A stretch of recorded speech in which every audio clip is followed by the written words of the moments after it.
पुराना गांव नादी के मोड़ पर बसा हुआ था। यह गांव अपने आप में एक कहानी था, जहां हर गली, हर मकान और हर पेड़ के पीछे एक रहस्य छुपा हुआ था। जिंदगी शांत और धीमी गति से बह रही थी। लोग अपने कामों में व्यस्त थे। बच्चों की हंसी और बुजुर्गों की कहानियां हवा में गूंजती थीं। लेकिन सबसे ऊपर ऊंची पहाड़ी पर काली हवेली खड़ी थी। यह हवेली गांव के जीवन से बिल्कुल अलग थी, जैसे किसी और दुनिया की हो। एक ऐसा नाम जो फुसफुसाते हुए लिया जाता था, कभी ऊंची आवाज में नहीं। लोग इसके बारे में बात करने से भी डरते थे, मानो कोई पुराना श्राप हो। दूर से ही कुछ गलत लगता था। हवेली की छाया में एक अजीब सी ठंडक थी जो रोंगटे खड़े कर देती थी। हवेली टूटी हुई मीनारों और ढहती दीवारों का एक झुंड सूरज की रोशनी को सोखती हुई प्रतीत होती थी। यह मानो अपने अंदर के अंधेरे को और गहरा कर रही हो। कोई पंछी उसके पास उड़ने की हिम्मत नहीं करता था। आसमान भी मानो इस जगह से दूर रहना चाहता था। उसकी टूटी खिड़कियों में बस सन्नाटा रहता था। यह सन्नाटा इतना गहरा था कि मानो समय भी यहां रुक गया हो। कुछ लोग कहते हैं कि यह हमेशा से ऐसा ही रहा है। जमीन पर एक दाग, एक ऐसा दाग जो कभी नहीं मिटा। दूसरे वे याद करते हैं एक समय जब यह हवेली जीवन से भरी हुई थी। एक ऐसा समय जब संगीत हवा में तैरता था और हवेली के भव्य हॉल से हंसी गूंजती थी। लोग यहां खुशियां मनाते थे और हर कोना जीवंत था। लेकिन वे दिन उन लोगों की तरह जो उनमें रहते थे, बहुत पहले चले गए। अब यह हवेली सिर्फ एक खंडहर है, एक भूतिया याद। अब केवल भूत और कहानियां ही रह गई हैं। यह हवेली अब सिर्फ एक कहानी है, एक डरावनी कहानी जो लोग सुनाते हैं, और वे नीचे बहने वाली नदी की तरह हमेशा आगे बढ़ते रहते हैं, हवा में रहस्य फुसफुसाते रहते हैं। यह नदी जो समय की तरह बहती रहती है, अपने साथ उन कहानियों को भी बहा ले जाती है। काली हवेली के सामने खड़े होने का मतलब है अपनी रीढ़ की हड्डी में ठंडक महसूस करना। यह हवेली जो समय के साथ और भी डरावनी हो गई है, एक रहस्यमय आकर्षण रखती है। इसके दरवाजे जो कभी भव्यता का प्रतीक थे, अब जंग और समय की मार से टूट चुके हैं। लोहे के दरवाजे जंग लगे हुए आसमान को चीरते हुए प्रतीत होते हैं। ये दरवाजे जो कभी इस हवेली की सुरक्षा करते थे, अब खुद ही एक डरावनी कहानी बयां करते हैं। अजगर जितनी मोटी बेलें कभी चमकती हुई बालकनियों का गला घोंट रही हैं। ये बेलें जो कभी इस हवेली की सुंदरता का हिस्सा थीं, अब इसे और भी भयानक बना रही हैं। दो मूर्तियां जिनके चेहरे समय और दुहक ने धो दिए हैं, प्रवेश द्वार की रखवाली करते हैं। ये मूर्तियां जो कभी इस हवेली के गौरव का प्रतीक थीं, अब इसके पतन की कहानी कहती हैं। वे कहते हैं कि वे हवेली के मालिक और मालकिन को दर्शाते हैं।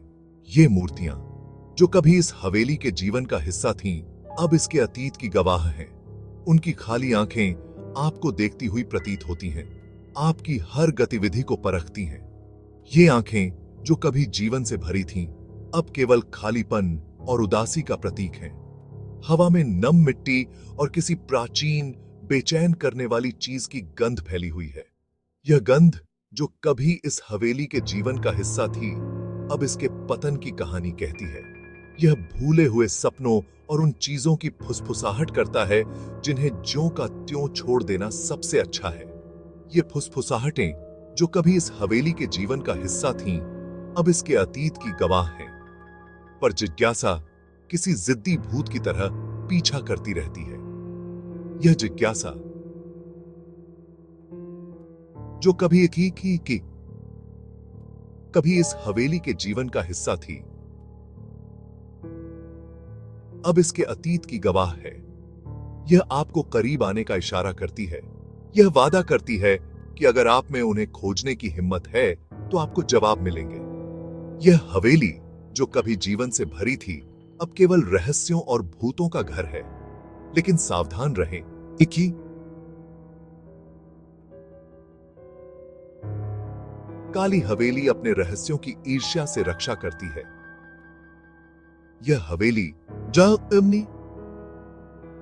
जो कभी जीवन से भरी थी, अब केवल रहस्यों और भूतों का घर है।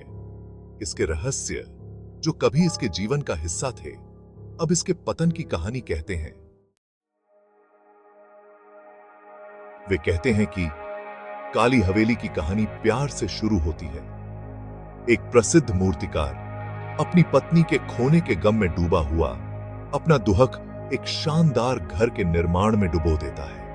उनके प्यार का एक स्मारक। उसने इसे जटिल नक्काशी से सजाया, हर एक उसकी सुंदरता का प्रमाण। उसने हॉल को संगीत से भर दिया, उसकी हंसी को उसकी गूंज में सुनने की उम्मीद में। लेकिन उसके प्रयास व्यर्थ थे। उसका दुहक उसे खा गया। उसने कभी भव्य हवेली को निराशा के कारागार में बदल दिया।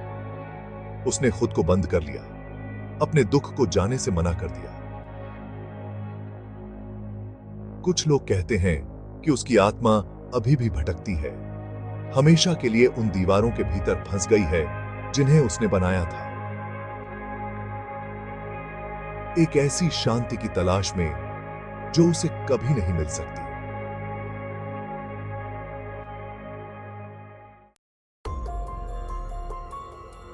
एक और कहानी गांव में फुसफुसाती है। मूर्तिकार के छोटे बेटे की कहानी, जो एक तूफानी रात को गायब हो गया था। कुछ लोग कहते हैं कि वह आसपास के जंगल में भटक गया और फिर कभी नहीं देखा गया। दूसरों का मानना है कि कुछ बुरा हुआ। वे एक छायादार आकृति की बात करते हैं जिसे उस भयानक रात को हवेली के पास देखा गया था। एक ऐसी आकृति जो दिखाई देने जितनी जल्दी गायब हो गई। सच्चाई समय और अटकलों की परतों के नीचे दबी हुई है। लेकिन गांव वाले कहते हैं कि तूफानी रातों में आप अभी भी बच्चे के रोने की आवाज सुन सकते हैं, जो काली हवेली के खाली हॉल में गूंजती है। Gap 2S। इतने सालों में कई लोगों ने हवेली की ढहती दीवारों के भीतर एक रात बिताने की हिम्मत की है। यह हवेली जो कभी शाही परिवार का निवास स्थान हुआ करती थी, अब एक खंडहर में बदल चुकी है। इसकी दीवारें समय के साथ कमजोर हो गई हैं और हर कोने में इतिहास की कहानियां छिपी हुई हैं। जिज्ञासा से प्रेरित होकर या शायद अज्ञात का सामना करने की इच्छा से लोग यहां आते हैं। वे इस जगह की रहस्यमयी कहानियों को सुनकर आकर्षित होते हैं। कुछ लोग इसे एक रोमांचक अनुभव मानते हैं, जबकि अन्य इसे एक चुनौती के रूप में देखते हैं। लेकिन कुछ ही लोग भोर तक टिक पाए हैं। अधिकांश लोग डर के मारे रात के बीच में ही भाग जाते हैं। वे कहते हैं कि हवेली की अजीब आवाजें और छायाएं उन्हें चैन से सोने नहीं देती। वे शरीर से अलग फुसफुसाहट, ठंडे स्थानों की कहानियां सुनाते हैं जो आपको हड्डी तक ठंडा कर देती हैं। हवेली के अंधेरे कोनों में वे कहते हैं, आपको ऐसा महसूस होता है जैसे कोई आपको देख रहा हो। परछाइयों की जो आपकी दृष्टि के किनारे पर नाचती हैं और पदचाप जो सन्नाटे में गूंजते हैं, हालांकि वहां कोई नहीं है। ये अनुभव इतने वास्तविक होते हैं कि लोग इन्हें भूल नहीं पाते। कुछ लोग दावा करते हैं कि उन्होंने खुद मूर्तिकार को देखा है। एक उदास व्यक्ति हॉल में घूम रहा है। उसका चेहरा शाश्वत दुहक से सराबोर है। यह मूर्तिकार जो कभी यहां काम करता था, अब एक भूत बनकर यहां भटकता है। अन्य खोए हुए बच्चे की भूतिया प्रेत अपने पिता के लिए अंतहीन खोज करते हैं। यह बच्चा जो कभी इस हवेली में खेलता था, अब अपने पिता को ढूंढने के लिए यहां भटकता है। सच या मनगढ़ंत कहानी, यह सवाल हमेशा बना रहता है। काली हवेली के अंधेरे में रेखा धुंधली हो जाती है। यहां की कहानियां और वास्तविकता के बीच का अंतर मिट जाता है। एक बात तो तय है, हवेली कहानियों का एक पात्र है, हर एक पिछले वाले से ज्यादा द्रुत शीतल। यह हवेली अपने रहस्यों और कहानियों के साथ हमेशा लोगों को आकर्षित करती रहेगी। काली हवेली के किस्से गांव के ताने बाने में बुने हुए हैं। पीढ़ी दर पीढ़ी चली आ रही ये कहानियां एक चेतावनी और उन रहस्यों की याद दिलाती हैं जो सादी दृष्टि से छिपे हुए हैं। क्या कहानियां सच हैं? क्या वे केवल अतिस्क्रिय कल्पनाओं की उपज हैं जो भय और अंधविश्वास से प्रेरित हैं? या परित्यक्त हवेली के हॉल से नाचने वाली फुसफुसाहट में कुछ और है? जवाब खुद काली हवेली की तरह अंधेरे में डूबा हुआ है। एक द्रुतशीतन अनुस्मारक कि कुछ रहस्यों को ज्यों का त्यों छोड़ देना सबसे अच्छा है। लेकिन शायद किसी दिन कोई इतना बहादुर होगा या इतना मूर्ख होगा जो किंवदंतियों के पीछे की सच्चाई को उजागर करेगा। तब तक कहानियां बनी रहती हैं। अतीत की एक भूतिया याद और वे रहस्य जो हमें मोहित और भयभीत करते रहते हैं।